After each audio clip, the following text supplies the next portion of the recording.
So here we have the Volkswagen T-Roc on a 21 plate. I'm going to start off by showing you inside the boot, and then we'll hop in and run through some controls from there. As we approach the boot, you can see we have reversing sensors, plenty of boot space as well, along with that 60/40 split folding rear seat should you wish to increase this space even further. And then underneath this tray section, even more space again. Okay, now that we're inside the car, we're going to start with the dials. On the left-hand side, we have the Rev Counter, and on the right-hand side, the speedometer and fuel gauge. In the middle, you can see the total miles for the car, which are 3,296.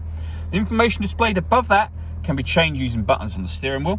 So you can go through, you've got an audio menu, telephone, vehicle status, driving data. The driving data menu is the one we were on with the digital readout for the speedometer, and you can go through various bits of information within each menu as well.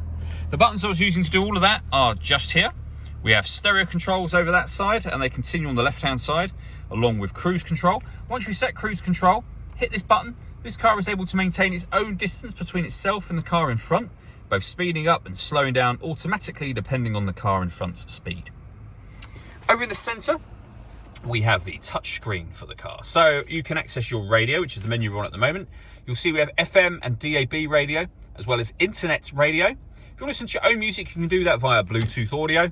There's a few other ways as well, but plenty overall in terms of ways to listen to your music in this car. You can pair your phone from here. You can access various other features once you've paired your phone. Obviously, you can make and receive phone calls and listen to your music as well.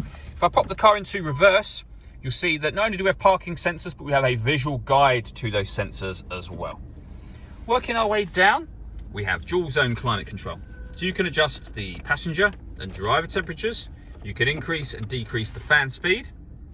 You can determine what direction you'd like the air to be distributed in. When you're happy with those settings, that button turns your air conditioning on.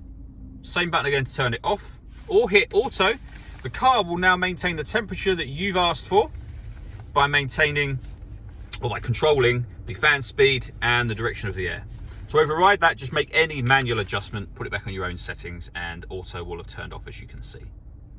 Just above that, we've got a button to turn the parking sensors on and off, our hazard warning lights, and this button turns off the stop and start. This car is designed to cut out when it's stationary in traffic to save you fuel. That system is now turned off. And underneath this section, we have two USB-C inputs, a 12-volt charging socket, the gear lever for the fully automatic gearbox, and then an electronic handbrake with auto hold function. All that leaves me to say is thank you for taking the time to watch this video. If you'd like to come see the car in person and have a test drive, please feel free to call any of our MJA sites. We'd love to hear from you soon.